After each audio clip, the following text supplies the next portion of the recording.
மிக பழமையான மியூசியம். இதை நிறுவியவர் ஒரு பெண் என்பது எத்தனை பேருக்கு தெரியும்?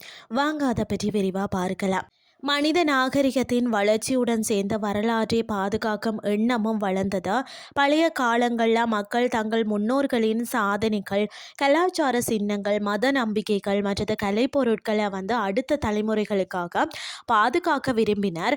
அந்த எண்ணத்திலேயே வெளிப்பாடாக உருவான அமைப்பே மியூசியம். அதாவது இன்றைய உலகின் மிக பழமையான மியூசியம் பார்த்தீங்கன்னா என்னிகல்டி நன்னாவின் மியூசியம் ஆகும். இது மனித வரலாற்றில் உருவான முதல் அருங்காட்சியகமாக கருதப்படுகிறது.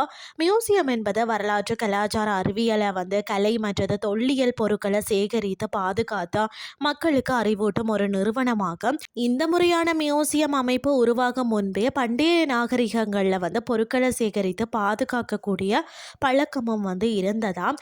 சுமார் 2500 ஆண்டுகளுக்கு முன்பு பார்த்தீங்கன்னு சொன்னால் பண்டைய ஊர் நகரம் இன்றைய ஈராக் நாட்டில் என்னிகல்டின் அண்ணா என்பவர் பழமையான மியூசியத்தை நிறுவினாராம்.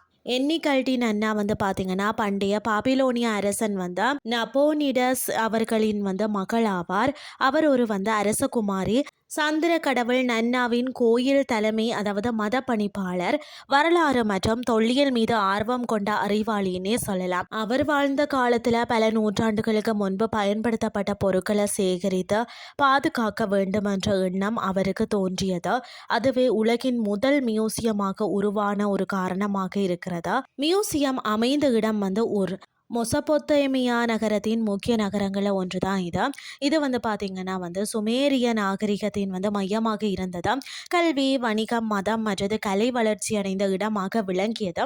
அத்தகைய அறிவு நிறைந்த நகரத்தில் உருவானது இந்த உர் என்ற ஒரு பழமையான மியூசியம். மியூசியத்தில் வைக்கப்பட்ட பொருட்கள் பார்த்திங்கன்னா என்னிகல்டின் அண்ணாவின் மியூசியத்தில் தான் பழங்கால சிலைகள், கோயில் வழிபாட்டு பொருட்கள், கல்வெட்டுகள், களிமண் அதாவது பலகைகள், பல நூற்றாண்டுகள் பழமையான ஆயுதங்கள் வைக்கப்பட்டிருந்தன.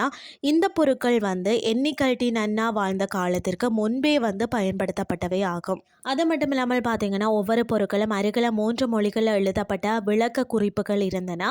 இந்த மியூசியம் வெறும் காட்சிக்காக மட்டுமல்லங்க, மக்களுக்கு வரலாற்று அறிவு வழங்கும் நோக்கத்துடனும் அமைக்கப்பட்டதாம். இதன் மூலம் வரலாறு ஒரு கல்வி பொருளாக மாற்றப்பட்டது. இந்த மியூசியம் தொல்லியல் சிந்தனையின் தொடக்கமாக விளங்கியது. பழைய பொருட்களின் மதிப்பையும் உணர்த்தியது.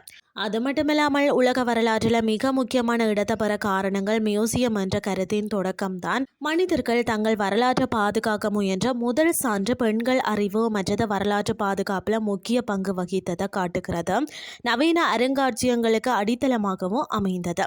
என்னிகல்டின் அண்ணாவின் மியூசியம் மனித நாகரிகத்தின் அறிவு வளர்ச்சியை வெளிப்படுத்தும் ஒரு முக்கிய வரலாற்று சான்றாகும். இன்றைய காலத்தில் உலகம் முழுவதும் உள்ள அருங்காட்சியகங்கள் அனைத்திற்குமே கிறிஸ்துக்கு முன் 530 உர் நகரில் உருவான இந்த மியூசியமே முன்னோடியாக அமைந்தது. எனவே கடந்த காலத்தை பாதுகாப்பதே எதிர்காலத்தின் வழிகாட்டி என்பதற்கு என்னிகல்டின் அண்ணாவின் மியூசியம் சிறந்த எடுத்துக்காட்டாக திகழ்கிறது. இன்றைய கஸ்டி உங்களுக்கும் பிரயோசனமாக அமைஞ்சிருக்கும்னு சொல்லி நானும் நம்புகிறேன். இதே மாதிரி மற்றொரு கஸ்டின் வாயிலாக உங்களை சந்திக்கிறேன். நன்றி.